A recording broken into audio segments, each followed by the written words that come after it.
The evidence is clear that natural sunlight exposure slows down the progression of myopia in children, and it delays the onset and delays or reduces the progression in axial elongation of the eye. I recommend 2 hours a day as a minimum to get the effect that we want from being outside.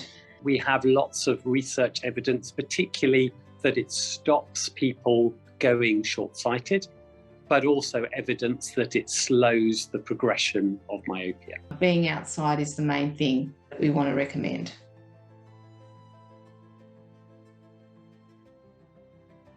We need to protect the retina of young children because the lens is more transparent and left to transmit to the retina part of the harmful wavelengths. I do differentiate with the benefits of being outside and the detrimental effects of UV light. I do explain that being outside and the benefit of being outside for myopia progression is related to the lux or the intensity of light. It's really important to have that sun protection. I used to work in Australia and we used to see many effects of UV damage to eyes, even in relatively young children.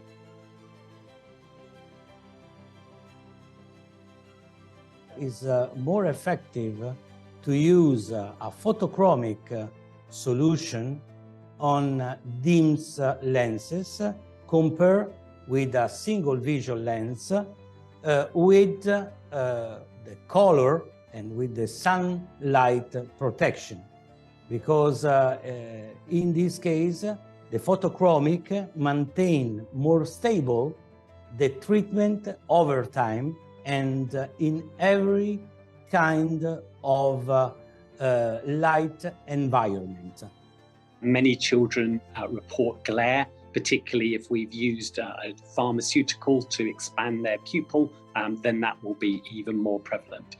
So we do need to think about eye protection for these patients. I do think in a subset of patients, especially the patients on low-dose atropine and the peripheral defocus lenses, it is a concern that they won't spend more time outside. They're the group that will have problems with glare and will avoid being outside. So I do think having photochromatic or polarizing lenses in that group can be of benefit.